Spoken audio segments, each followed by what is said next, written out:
Hey everybody, what is going on? It's your boys, it's 33, welcome back to another episode of the Anarchy Analysis Teamfight Breakdown. Today we're covering Origen and Vitality.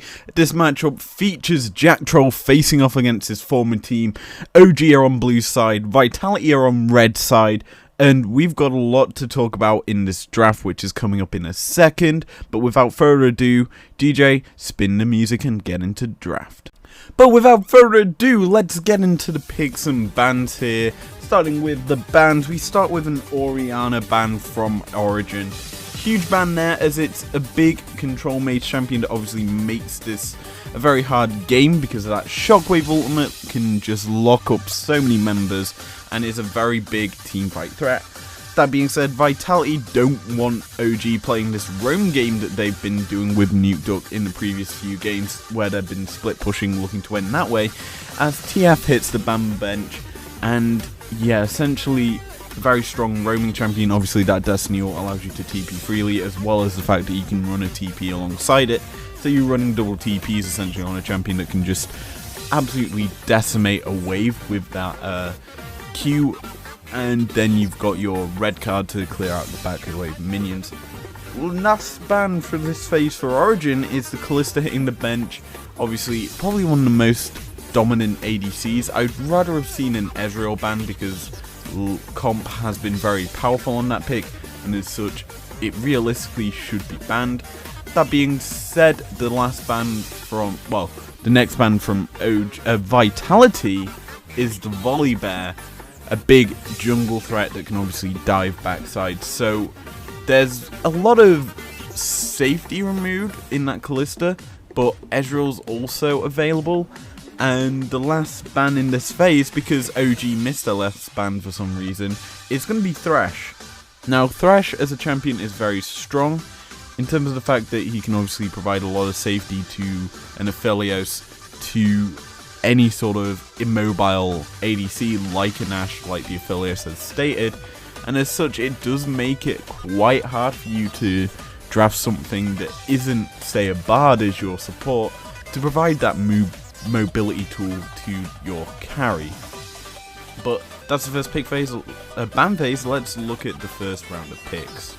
So the immediate first lock-in for this phase is going to be the Ezreal by OG. Obviously that safe ADC we've discussed with that arcane shift, and then your Mystic Shock poke. You're very safe, you can poke and harass a lot of champions, you're very hard to gank, and as such is a good lock-in.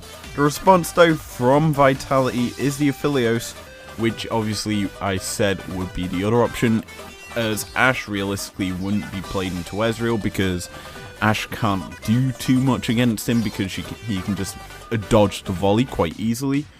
And locked in alongside the Aphelios is the Azir, very strong champion for the mid lane. It's probably the most blind pickable mid laner after Oriana, because of the fact that he can just harass lanes late game, be a very big bully, a hyper scaling champion that just is able to win games by just building attack speed. Now, another blind pickable champion is a GP, going for that top side matchup, which Origen do lock in. It's a strong pick. Obviously you have the barrel chains that provide you movement. You've also got your lemon or orange, depending on what skin obviously, that can just cleanse you out of lockups. And then you also have the ultimate that's global. You can harass any lane essentially and provide backup to team fights that you may be losing without your presence there. Now the last lock-in for OG in this first phase is the set, which is going to be in the jungle or in support because top lane has already been picked. It is still technically a flex, though it is most likely going to be in the jungle. It's very strong in the jungle in terms of the clear, and you have a lot of close combat tools that allows you to be very hard to kill and very, very powerful with that Haymaker. Now, the last lock-in in this phase for Vitality is a pick that we've already technically discussed in the Bard. A great champion that uses his magical journey to provide movement tools to the Aphelios, as well as the Tempered Fate to control objectives. It's something this champion is known for doing and is very, very strong in the current meta, where objectives are very, very key into how people play.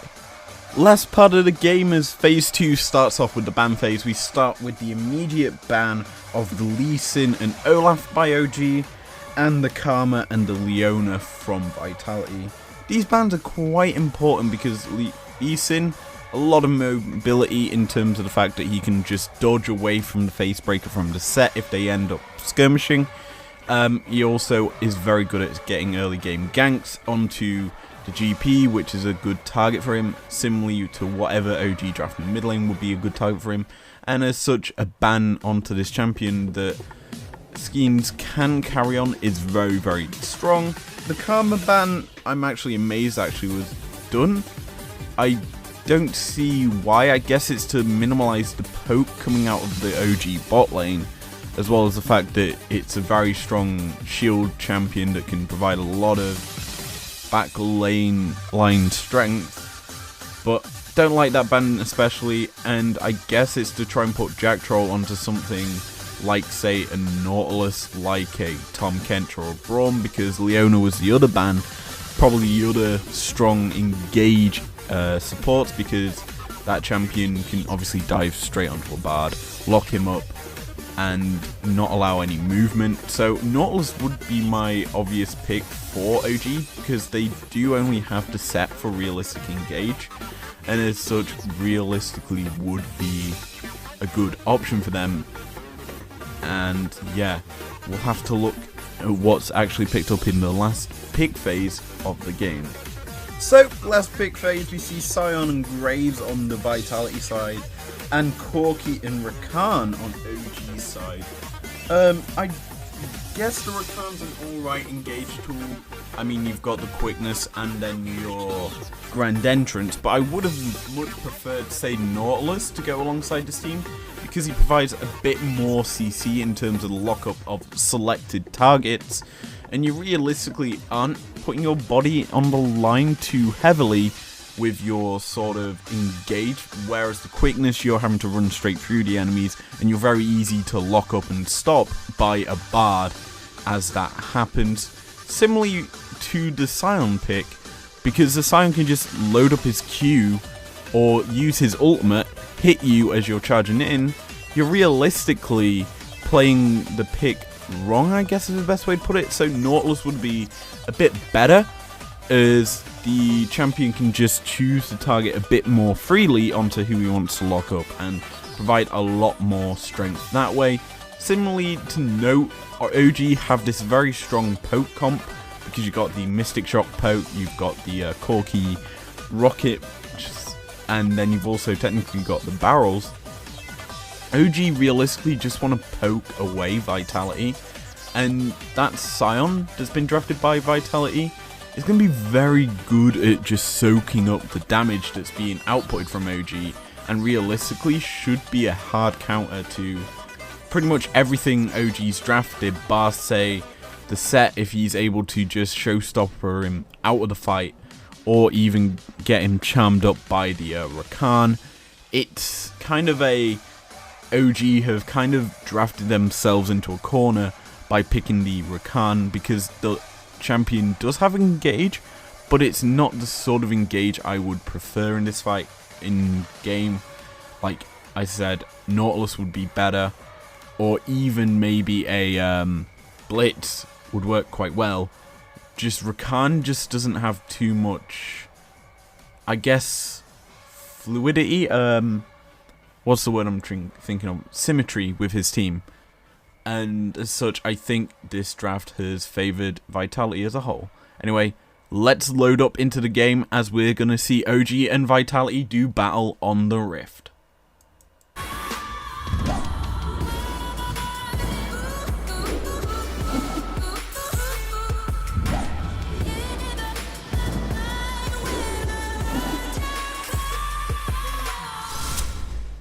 Now, when I first saw this play, I was like, yes, this is what we're going to cover in the Anarchy Analysis Teamfight Breakdown, as it's a good example of pincer teamfighting between a side that succeeds at doing it and a side that does not. Anyway, we'll go over each pincer as they happen in this play. So, Pincer 1 comes out of Origen, where they're trying to lock up the Graves, who is one of the main carries for this Vitality side. And what we essentially see is two members coming up from the bottom, while Rakan has already set up a flank position to come in from the side. And what can essentially happen is, because it's an Infernal Rift, it's very easy for the OG, one of the OG members, to wrap around and flank from behind the Graves, forcing him back towards the Rakan. But what we end up seeing is the Rakan flashing with the quickness, and the Graves just phase rush proccing and using his ignite to get his Nimbus cloak online and essentially run away by only burning an ignite for essentially the entire engage tool for OG. Now, that OG pincer was a bit of a flop. Now we get into Vitalities, as we already see it come to fruition, as the Bard and the Graves are pushing all the OG members into the river.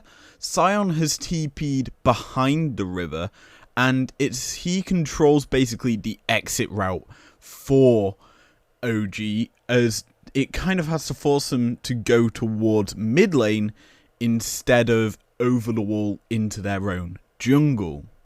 This is where the final part of the pincer comes in, as the Azir gets into position and unleashes his Sand Soldier wall to kind of entrap OG into this small chokehold, which then gets immediately followed up by the rest of the Vitality team. From there, it becomes pretty easy for Vitality to pick off each member on the Origen side, thanks to there being no real engage tools for OG to re-engage the fight, and no real damage threats that can essentially stop this collapse and then punish from Vitality from happening. And because of that, 4 kills go over to Vitality, and they eventually win out the game against a team that's contesting the playoff spots in the LEC. Now, as a whole, this fight was huge, and it was kind of the big turning point in the game, I guess you would call it that essentially forced the game out of Origen's hands and solely into Vitality's. And if Vitality messed this up, Origen would have been back in the game. They would have obviously been looking to take the next Drake that spawned in 2 minutes and the Baron in 1 minute 30, and that control would be huge for this lineup. And as such, this being given over to the Vitality lineup essentially gives them quite an easy execution with the Azir and the Aphelios combo to win this game out. Nevertheless, that's going to be it for this Anarchy Analysis Teamfight breakdown. If you enjoyed it, leave a like down below. Subscribe if you're new here if you want to, and I will see you guys later. Peace out.